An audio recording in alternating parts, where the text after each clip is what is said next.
Bienvenue à la Minute Technique. Cette semaine, je vais vous montrer comment Sean Brady a fait taper Leon Edwards et Richie Martinez avec sa guillotine de la demi-garde. Donc mon adversaire est sur le dos.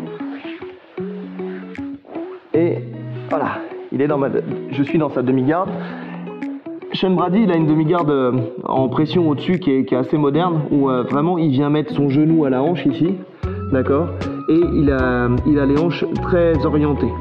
Et de préférence, là, il va se mettre ici dans sa posture, ici, on va tourner un petit peu, là.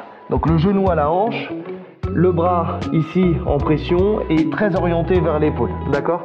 L'idée étant de mettre déjà un max de tension sur cette jambe-là pour essayer de la passer, mais si ça passe pas, ce qu'il fait, c'est que il vient et il essaye d'abord de contrôler ce bras, d'accord, d'attaquer ce bras, de faire penser à l'adversaire qu'il va prendre la kimura, d'accord. Donc quand l'adversaire va défendre, voilà, qu'il va essayer de tendre, il va venir pour sécuriser son bras. Et l'avantage en fait de ce truc-là, c'est que quand il fait ça, ça libère de l'espace au niveau de la tête, d'accord. Donc avant que l'adversaire puisse venir ici, boum, il s'installe.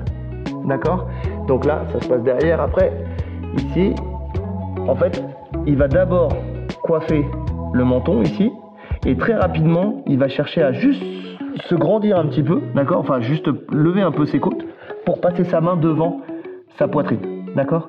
Et à partir du moment où la main elle est devant la poitrine, il va tout de suite pousser avec ses hanches pour essayer de revenir sur son adversaire. D'accord. S'il arrive à prendre la montée au passage, c'est très bien, mais même s'il reste dans la demi-garde, il va chercher en fait à aller par ici, mais pas trop, d'accord, parce que s'il tourne trop, toi tu vas sortir tes fesses sur ta droite, non, de l'autre côté, là, voilà, s'il sort ses fesses de ce côté-là, je suis mort, j'ai plus la guillotine, il y aura une tension sur mon épaule. Donc il reste très proche du sol, mais il avance ici, pour venir fermer le coude et faire taper. Si jamais son seul bras ici ne suffit pas, il va renforcer avec le deuxième, de même manière pour fermer son coude et faire taper, d'accord. C'est une guillotine qui est très très puissante, d'accord.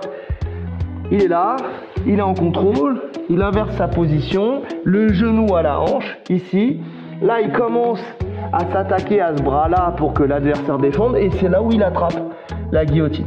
Donc d'abord le menton, puis il glisse sa main et il rentre plus profond en mettant sa main sur sa poitrine ici, là, d'accord.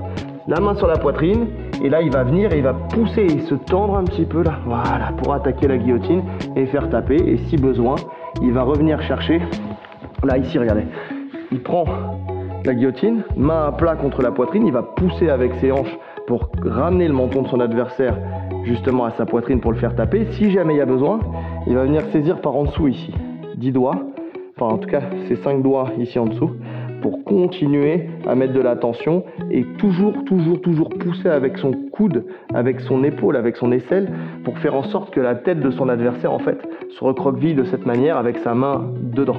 D'accord, c'est vraiment ça qu'on recherche. On recherche à ramener le menton de l'adversaire à la poitrine. C'est ça qui bloque l'arrivée d'air et qui fait taper et qui la rend si puissante. Ok à vous.